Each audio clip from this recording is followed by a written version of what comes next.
నమస్కారం.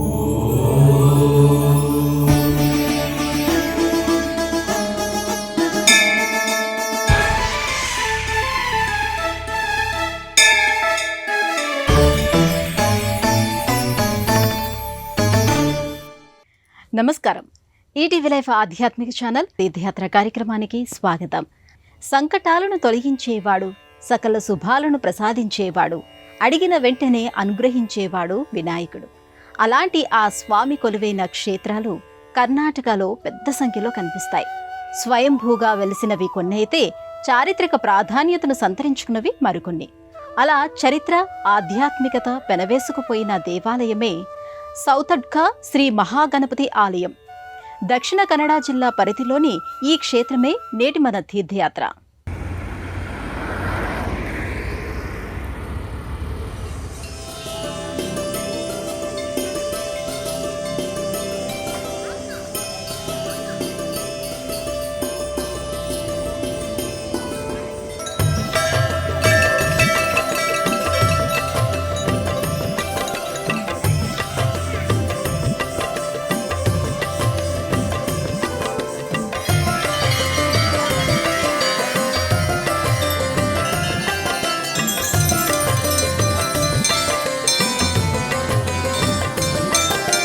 జయ జయ సిద్ధి వినాయక సర్వాభీష్టప్రదాయక, జయ జయ సిద్ధి వినాయక మంగళం శుభదాయక, సర్వసిద్ధాంతకారీ విద్యావారధి, సర్వసిద్ధాంతకారీ విద్యావారధి, వరప్రద వక్రతుండ మమ్ముల కానరా, వరప్రదా వక్రతుండ మమ్ముల కానరా, జయ జయ సిద్ధి వినాయక సర్వాభీష్టప్రదాయక, జయ జయ సిద్ధి వినాయక మంగళం శుభదాయక.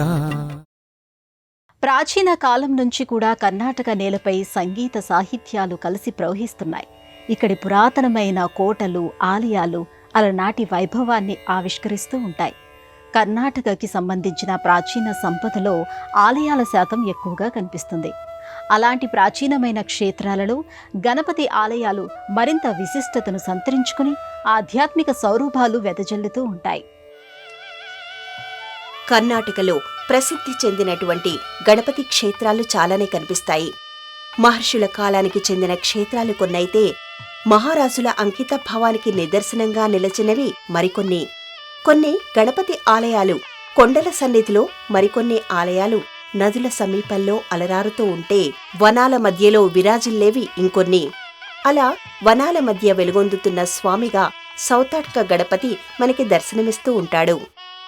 సౌతాడ్క మహాగణపతి క్షేత్రానికి వెళ్లే దారి అంతా కూడా ఎంతో ఆహ్లాదంగా ఉంటుంది. ప్రకృతి మాత వేసిన సహజమైన పందిళ్ల మాదిరిగా ఇక్కడి ఎత్తైన వృక్షాలు చల్లని నీడను పరుస్తూ ఉంటాయి. ఒకప్పుడు అటవీ ప్రాంతంగా ఉన్న ఈ ప్రదేశం ఇప్పటికీ అదే ఛాయలతో మనకి కనిపిస్తూ ఉంటుంది. అందువల్ల ఇంత దూరం ఈ ఆలయ దర్శనానికి వచ్చే భక్తుల సంఖ్య తక్కువగా ఉంటుందేమోనని అనుకోవడం సహజం. కాని ఈ ఆలయానికి భక్తుల తాకిడి చాలా ఎక్కువగా ఉంటుంది. అందుకారణం ఈ క్షేత్రం ధర్మస్థల నుంచి కుకే సుబ్రహ్మణ్య స్వామి క్షేత్రానికి వెళ్లే మార్గమధ్యలో ఉండటమే. కర్ణాటకలో అత్యధిక సంఖ్యలో భక్తులు దర్శించుకునే ప్రసిద్ధమైన క్షేత్రాలలో ధర్మస్థల, కుకే సుబ్రహ్మణ్య స్వామి ఆలయాలు కనిపిస్తాయి. అలాంటి క్షేత్రాలకు సమీపంలో ఉండటం వల్ల ఈ ఆలయానికి భక్తుల తాకిడి ఎక్కువగానే ఉంటుంది. ధర్మస్థలలో పరమశివుడు మంజునాథుడిగా భక్తులను అనుగ్రహిస్తూ ఉంటే, కుకే క్షేత్రంలో సుబ్రహ్మణ్య స్వామి భక్తుల దోషాలను తొలగిస్తూ ఉంటాడు. ఈ రెండు క్షేత్రాలకు మధ్యలో సౌతాడ్క గణపతి కొలువై ఉండటం ఇక్కడి విశేషంగా చెప్పుకోవచ్చు. శివ కుటుంబంలోని వారిని ఒకరి తర్వాత ఒకరిగా దర్శించుకుంటూ వెడుతున్న భావానికి భక్తులు లోనవుతూ ఉంటారు. అనిర్వచనీయమైన అనుభూతిని పొందుతుంటారు.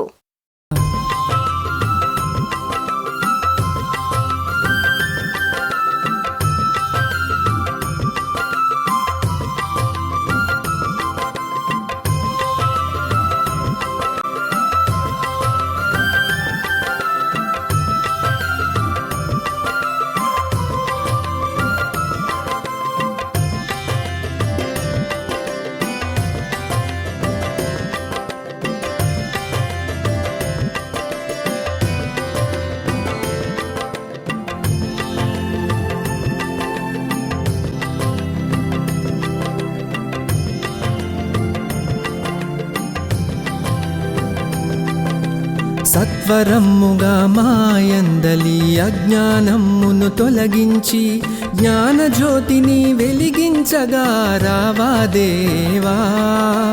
మాతాపితలకు ప్రదక్షిణముతో ధన్యుడవైతివి గజానన. మాలోనే ఆ బుద్ధి కుశలత ప్రసాదించుము గజవదన. హే విఘ్నహరా విఘ్నాలను హరించరా. హే యశస్కారా కీర్తిని ప్రసాదించరా.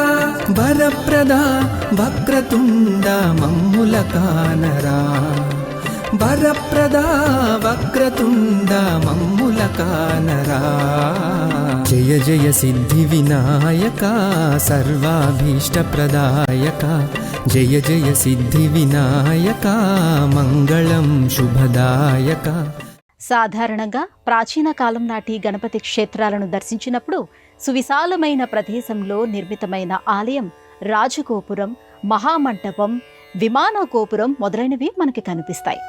స్వామివారు గర్భాలయంలో కొలువై భక్తులను అనుగ్రహిస్తూ ఉంటాడు.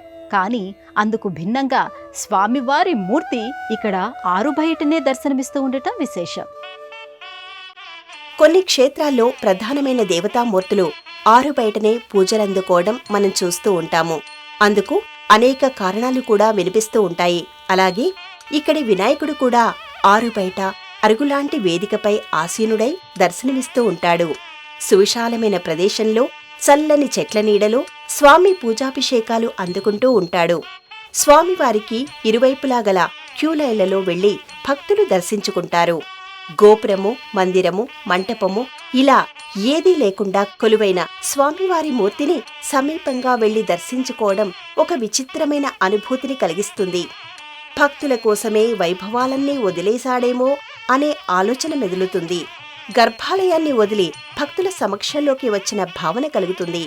ఆత్మీయంగా పలకరిస్తూ అనుగ్రహిస్తున్నట్టుగా అనిపిస్తుంది. ఎత్తైన రాతి వేదికపై గల స్వామివారి మూర్తిని వివిధ రకాల పూలమాలికలతో అలంకరిస్తారు. స్వామివారి దివ్యమంగళ మూర్తి తేజస్సుతో వెలిగిపోతూ ఉంటుంది. స్వామివారు మరి కాసేపట్లో గ్రామోత్సవానికి బయలుదేరతారు. అందుకు సంబంధించిన ఏర్పాట్లు జరుగుతున్నాయేమో అన్నట్టుగా ఇక్కడి వాతావరణం ఉంటుంది. భక్తులు స్వామివారి పాదాల చెంత పూలు, పళ్ళు సమర్పించి తమ మనసులోని కోరికలను చెప్పుకుంటూ ఉంటారు.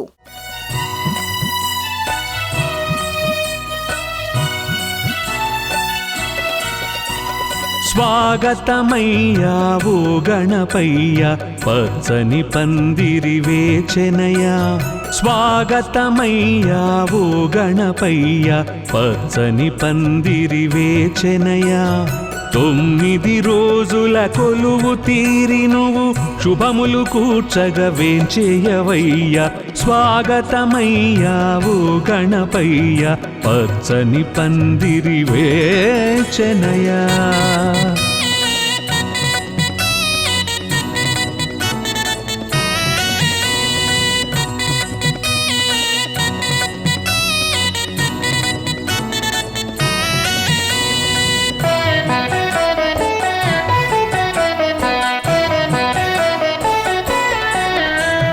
తొండము నడుమను అమృత కలశము మొలను ధరించిన నాగబంధము. తొండము నడుమను అమృత కలశము మొలను ధరించిన నాగబంధము. నుదుట విభూతి తలపై చంద్రుడు కళకళలాడే కరిముకుడవయ. స్వాగతమయ్యా ఓ గణపయ్య పచ్చని పందిరి వేచెనయా. పచ్చని పందిరి వేచెనయా. పచ్చని పందిరి వేచెనయా.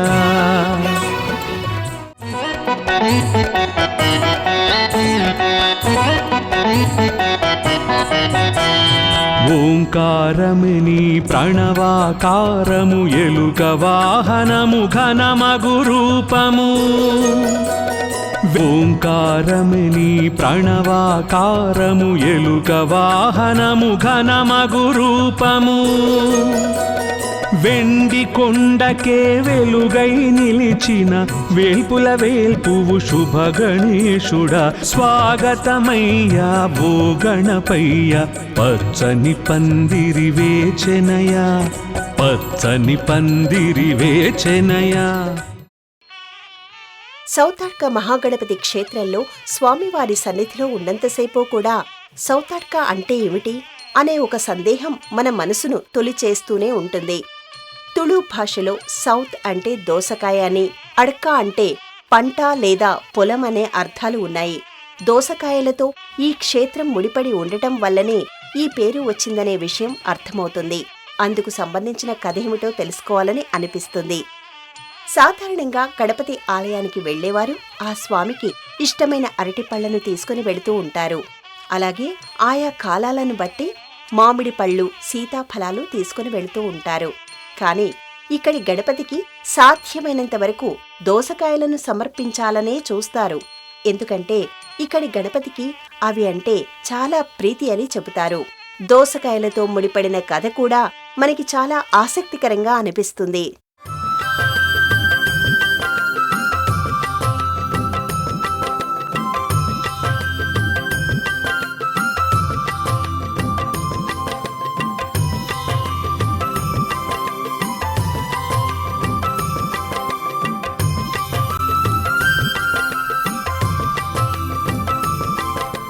ఈ జగత్తు నీ మాయ కదా, నీ దృష్టే ఎరుగని సృష్టి లేదుగా. శుభమేదైనా ప్రప్రథమ్ముగా నీ స్మరణయే దేవా.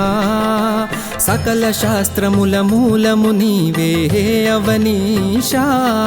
ఆ ధర్మగుణమ్మును మాకు ఇయ్యరా దేవా గణేశా. హే విఘ్నహరా, విఘ్నాలను హరించరా. హే యశస్కారా, కీర్తిని ప్రసాదించరా. వరప్రద వక్రతుండ మమ్ముల కానరా. వరప్రద వక్రతుండ మమ్ముల కానరా. జయ జయ సిద్ధి వినాయక సర్వాభీష్ట ప్రదాయక. జయ జయ సిద్ధి వినాయక మంగళం శుభదాయక. సర్వసిద్ధాంతకారీ విద్యావారధి. సర్వసిద్ధాంతకారీ విద్యావారధి. వరప్రద వక్రతుండ మమ్ముల కానరా. వరప్రద వక్రతుండ మమ్ముల కానరా. తుళు భాషలో సౌతడ్కా అంటే దోసకాయల పంట అనే అర్థం ఉంది. ఇక్కడి స్వామివారికి దోసకాయలను నైవేద్యంగా సమర్పించడం అనేది మొదటి నుంచి ఉంది. భక్తులు కూడా స్వామివారి కోసం దోసకాయలనే తీసుకొస్తూ ఉంటారు.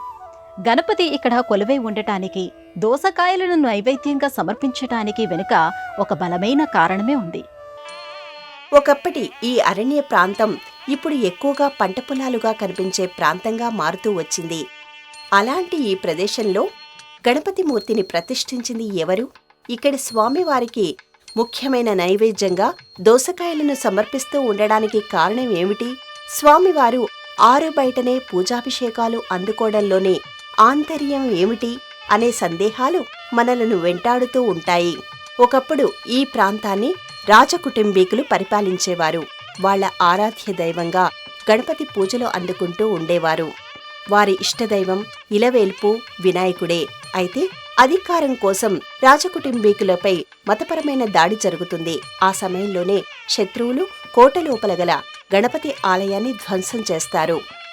ఆ తర్వాత చాలా కాలానికి పశువుల కాపరులకు ఆ ప్రదేశంలో ఆ గణపతి విగ్రహం దొరుకుతుంది.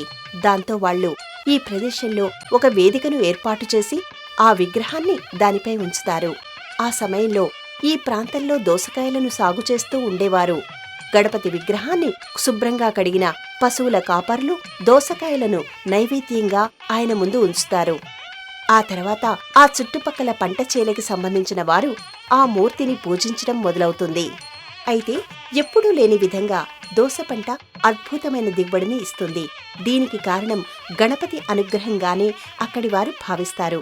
ఇక అప్పటి నుంచి వారు ఏ పంట వేసినా స్వామివారి కోసం దోసకాయలను సాగు చేయడానికి కొంత ప్రదేశాన్ని కేటాయించడం మొదలైందని అంటారు. తమ పంటలో కొంత మొత్తాన్ని దోసకాయలతో కలిపి స్వామివారికి సమర్పిస్తూ ఉంటారు. అలా ఇక్కడి వినాయకుడు సౌతాడ్క మహాగణపతిగా భక్తులచే నీరాజనాలు అందుకుంటున్నాడు.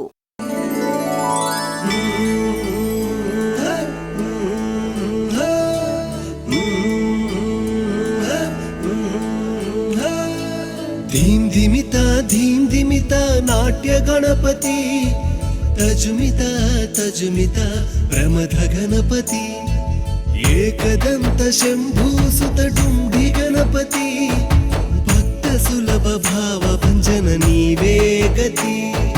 ధీం ధిమిత నాట్య గణపతి తజుమిత తజుమిత ప్రమథ గణపతి.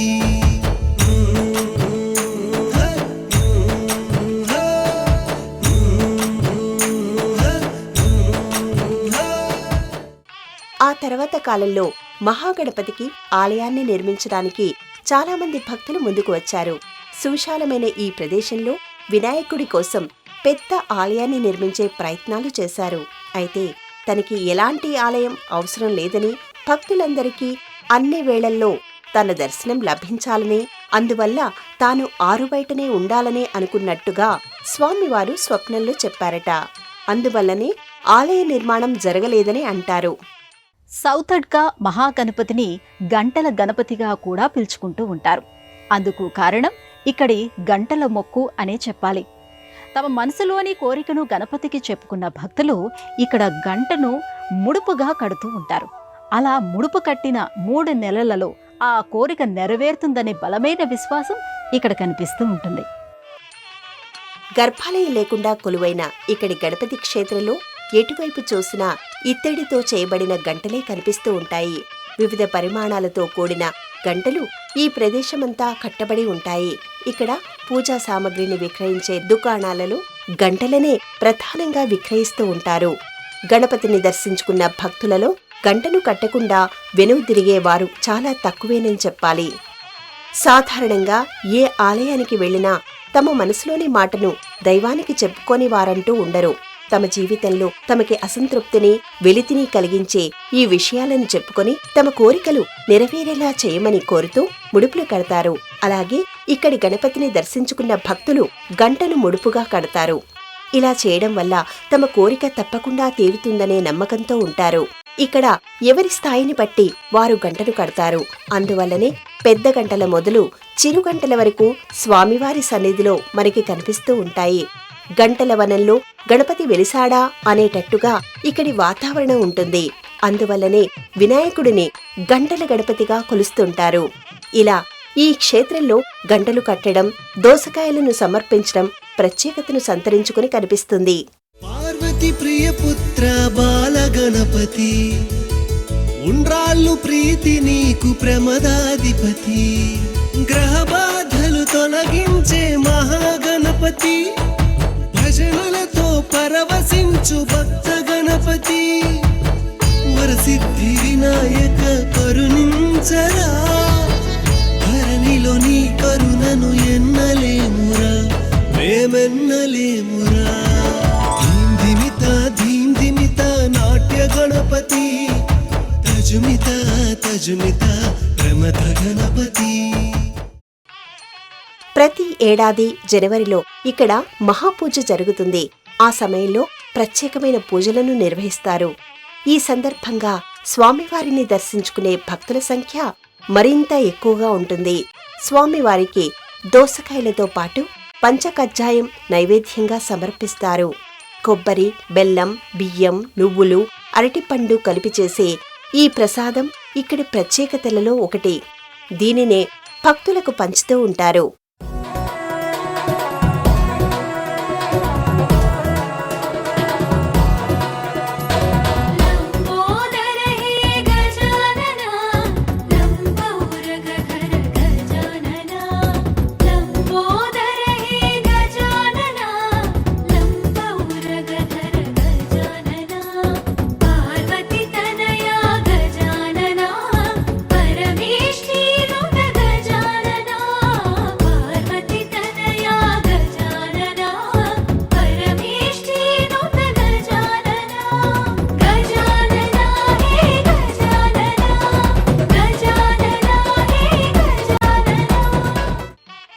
ఇక ఇక్కడి స్వామివారికి చెప్పుకున్న కోరిక నెరవేరిన వారు మూడప్ప సేవ అనే ఒక ప్రత్యేకమైన పూజ చేయిస్తారు.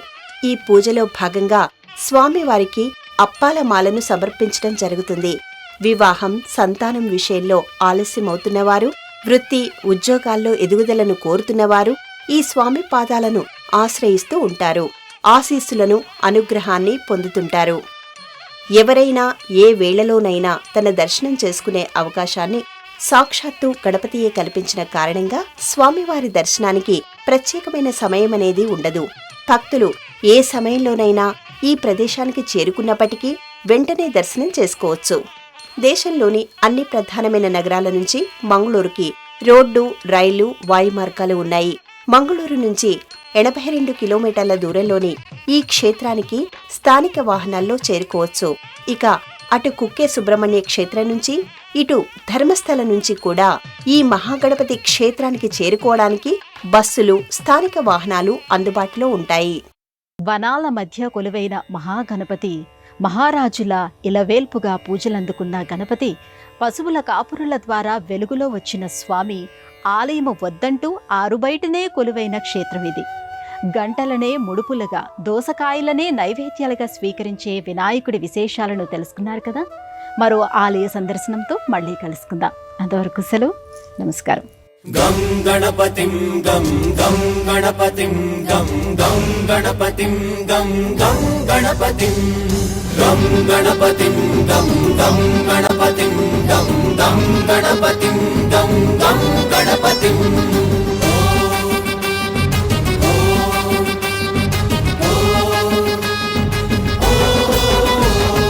గం గణనాథం గం భరణీశం గం భయహంతం మనసా స్మరామి.